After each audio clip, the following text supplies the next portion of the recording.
So let me say I will begin, and for the first part of the lecture, I will present very general context, information that is known to many of you, but which provides the background for the second half of the lecture, in which I will describe some of our own findings, some of my own recent work.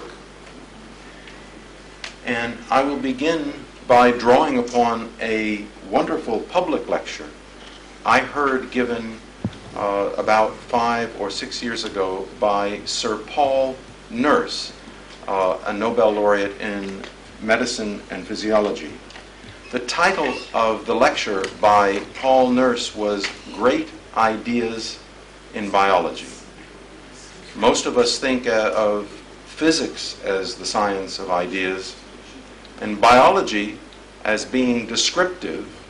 Nevertheless, there have been very important concepts introduced in the history of... So as I say, I'll just repeat briefly. I'll present some general remarks at the beginning, and then something specific about my own research that may be of interest to you. And the general remarks are drawn from a lecture given by Sir Paul Nurse. The title was Great Ideas in Biology. And as I began to say, you may think of ideas in biology as what we call in English an oxymoron. An oxymoron is like military intelligence, two opposing terms. Or jumbo shrimp, again, two opposing terms. But ideas in biology have nevertheless been important. And Paul Nurse identified what he believed to be the 4 greatest ideas in the history of biology. And if I were to ask any of you here to name such great ideas, I believe that you would have something similar to say. So the first of the great ideas that was identified by Nurse was the idea of the cell, which, as you know, is the unit of life. The simplest living things are single cells, including, I might say, the yeast, the brewer's and baker's yeast, Saccharomyces cerevisiae, which was the source of material for my work, which I will describe to you later. Although the term cell was used earlier by Robert Hooke, as early as 1665. He used it to describe what he saw in a section of cork, which he thought had the appearance of rows of cells, of monks' cells in a monastery. He wrote a book called Micrographia, which showed his observations made with a simple microscope. And it probably inspired Anthony van Leeuwenhoek, who later discovered living cells. Leeuwenhoek was an unlikely scientist. Leeuwenhoek was a Dutch merchant. He had no great fortune. He had no higher education. He had no university degree. Nevertheless, he was fascinated by what he read in Hooke's book from 150 years before. It may interest you to know in 1676, Leeuwenhoek was the trustee of the estate of the famous painter Vermeer, one of the greatest Dutch masters of all time. He was a close friend of Vermeer, born in the same year as Vermeer, and he's thought to have been the figure that you can perhaps see here. I'm sorry with the light, it's only dimly visible. But in the picture on the right, you see a man looking at a globe, and that is called The Astronomer, the title of the painting, and believed to be a likeness of Leeuwenhoek. He learned to grind lenses and make simple microscopes. In 1683, he wrote, and I will read this quote from Leeuwenhoek's writing, "I most always saw with great wonder in said matter, which was material that he derived from his own teeth or from other living material, many very little living animalcules. The biggest sort had a very strong and swift motion and shot through the water. The second sort oftentimes spun around like a top. So in a man's mouth, Leeuwenhoek found what he called an unbelievably great company of living animalcules. The biggest sort bent their body into curves. Others were in such enormous numbers that all the water seemed to be alive. These observations of Leeuwenhoek were among the first on living bacteria ever recorded. Leeuwenhoek was truly the father of modern microbiology. He made some of the most important discoveries in the history of biology. He discovered not only bacteria, but sperm cells, blood cells, microscopic nematodes, and so forth. After the idea of the cell as a unit of life, the next great idea in biology, identified in the lecture by Nurse, was the gene. And the gene was discovered by an Augustinian monk named Gregor Mendel, as many of you know. Mendel was a high school science teacher. And in his monastery garden, he noticed an unusual and atypical variety of a common plant. He was interested in the theory of Lamarck concerning the influence of environment upon plants. And to test this idea, he placed the atypical variety alongside a normal one. He discovered that the offspring, the progeny from the plants, retained the characteristics of their parents.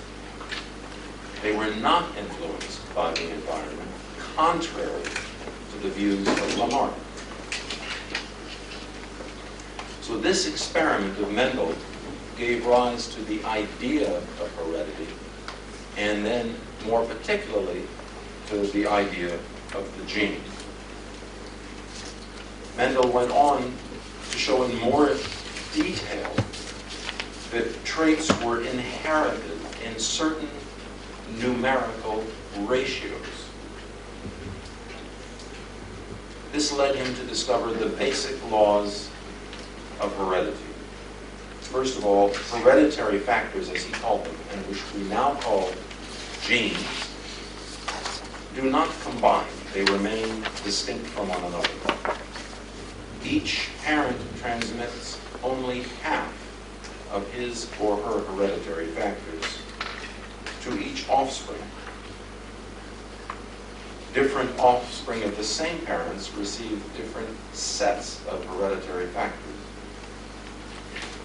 This work was the foundation of modern genetics. Mendel wrote a monograph which has become one of the most important papers published in the history of science. It's interesting that it was not recognized, its significance was not appreciated immediately. It was published in 1866, but only rediscovered in the year 1900. The third on Paul Nurse's list of great ideas was natural selection, which, as you know, was discovered by Darwin and Wallace. And the history of natural selection is so well known, I won't repeat it to you. And now I come to the last and perhaps most profound of the ideas of Nurse, which has laid the basis for the work that very many of us have done over the years, including mine. And that is the idea of life as chemistry. The idea that all life derives from and can be explained by the laws of chemistry. Now, the chief architect of this work and of this important idea was Pasteur, who was the son of a poorly educated tanner. Pasteur made many remarkable contributions to science, beginning with the demonstration that living organisms do not arise by spontaneous generation. Pasteur exposed a boiled broth to air in a vessel that was fitted with a filter to prevent particles of dust from entering. Nothing grew in the broth. Organisms would only appear if they entered from the outside as spores on dust, not by spontaneous generation. Pasteur went on to show that such microorganisms were responsible for the spoilage of drinks, of beverages, and for the fermentation of sugar by yeast to produce wine. Pasteur proposed that preventing entry of microorganisms into the human body would prevent sepsis, and this led Joseph Lister to develop antiseptic methods for surgery. Pasteur went on to invent vaccines for rabies, vaccines for cholera and anthrax. In regard to the fermentation by yeast of sugar to produce alcohol in wine, he asked a fundamental question: does fermentation require a living yeast? To answer the question, he broke the yeast, he made an extract of yeast. He discovered the extract was unable to ferment sugar, unable to produce alcohol. Pasteur concluded that a living yeast is required for fermentation. This mistake of Pasteur set back the emergence of modern biochemistry by a quarter century. The reason for Pasteur's mistake was a mutation in the yeast that he used, as a result of which the extract was unstable. Finally, Eduard Buchner repeated the experiment in 1893, and he was successful in demonstrating fermentation by an extract from yeast. And for this he received the Nobel Prize in Chemistry in 1907. Buchner wrote, "We all grew up in the atmosphere of Pasteur's views. I hence understandably was very skeptical when I obtained experimental facts that appeared to indicate cell-free fermentation."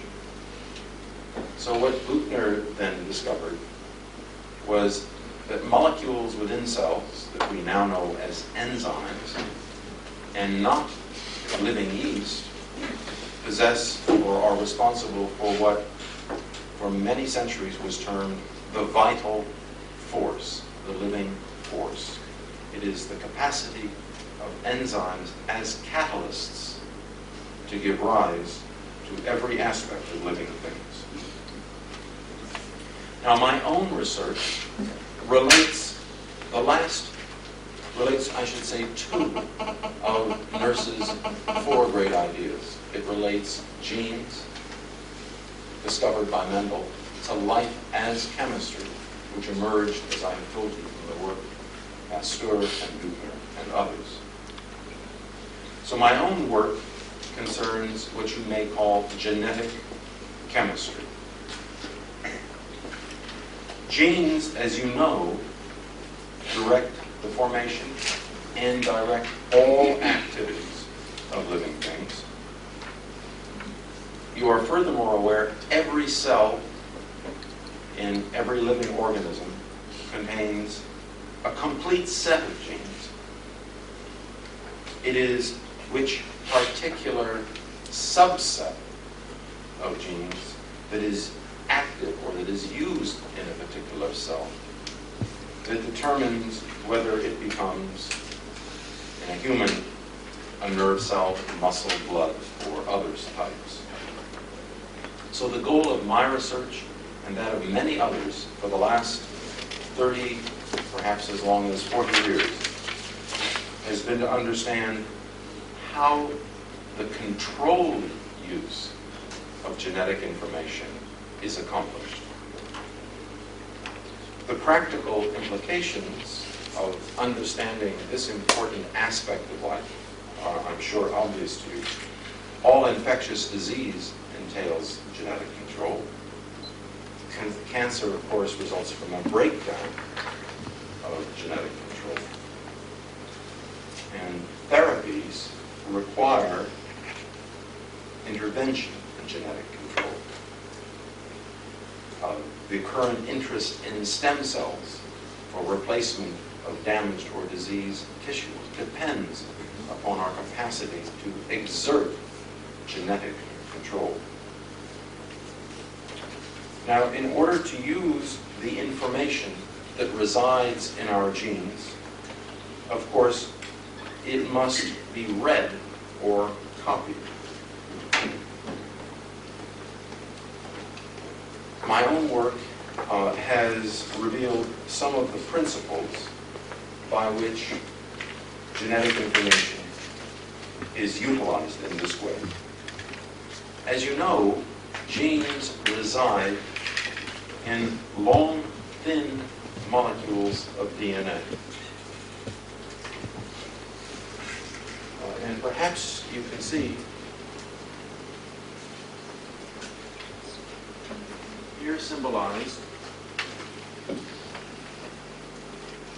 by the blue line in the picture, a molecule of DNA. Human DNA, as you may know, is 1 meter in length and must be compressed to a size of 1 micrometer in our cells.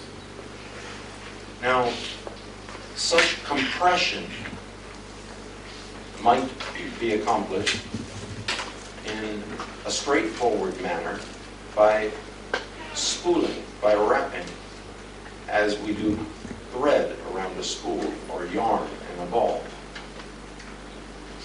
The problem is that to gain access to specific genes within the thread, one must unravel the entire spool.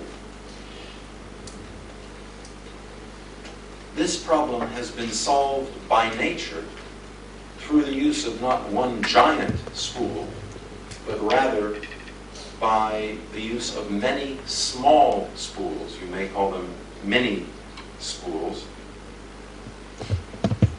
I proposed this solution to the problem in 1974, and it has since been verified that DNA is wrapped around a set of 8 small protein molecules in a particle known as the nucleosome. So here the wrapping and the particle top, known as the nucleosome.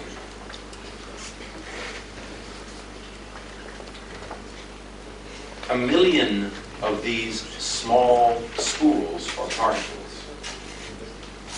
are connected in a long strand that you may imagine like beads on a string or a necklace of pearls. For access to a gene in the middle of the strand, only a few of the nucleosomes need to be unspooled or unraveled, while the rest may remain undisturbed. Now, this process of unspooling or unwrapping a small portion of the DNA from a limited number of nucleosomes is a key basis for genetic control. That process of unwrapping is already an important target of new anti-cancer drugs. After the DNA is unspooled, after it becomes available, then the genetic information must be read. The gene reader is a protein machine which, as many of you know, goes by the name RNA polymerase. The process of reading is called transcription. In a second step, again, as I'm sure most of you know, RNA directs the synthesis of proteins, which include the enzymes discovered through the original work that I mentioned of Pasteur and Buchner, that are responsible for all functions of all living things. In our work, done over the past 30 years, we have obtained a detailed picture of the first and most essential step of this process, of reading of genetic information by RNA polymerase for the purpose of transcription. The picture we derived was determined by X-ray diffraction from crystals of RNA polymerase. These were irradiated with intense beams of X-rays that were available to us at the Stanford Linear Accelerator. Now, the RNA polymerase, which, as I mentioned before, was derived for our work from the yeast Saccharomyces cerevisiae, is virtually identical in all free-living organisms. The RNA polymerase of yeast, whose organization I will show you, is identical to that, not act alone in the readout of genetic information. An additional 50 proteins participate directly in the process of transcription. We and others identified all of these additional 50 proteins during the past quarter century, and we discovered, in particular, that a group of 20 of the 50 proteins that we refer to as mediator serve as a kind of molecular computer. Mediator receives information from the environment, from inside cells, from elsewhere in the body. It processes the information. It computes and then delivers a signal to the RNA polymerase. It is through the action of mediator that genes are turned on and off during development and cell differentiation. And it is through the action of mediator that we arrive at a solution to the problem I posed at the outset concerning the origin of the many different cell types of a complex, multicellular organism. We already know that mutations in mediator cause many forms of cancer. Our current work, directed towards the discovery of mediator structure, will enable us one day to correct such problems and to intervene in other ways in the control of gene expression.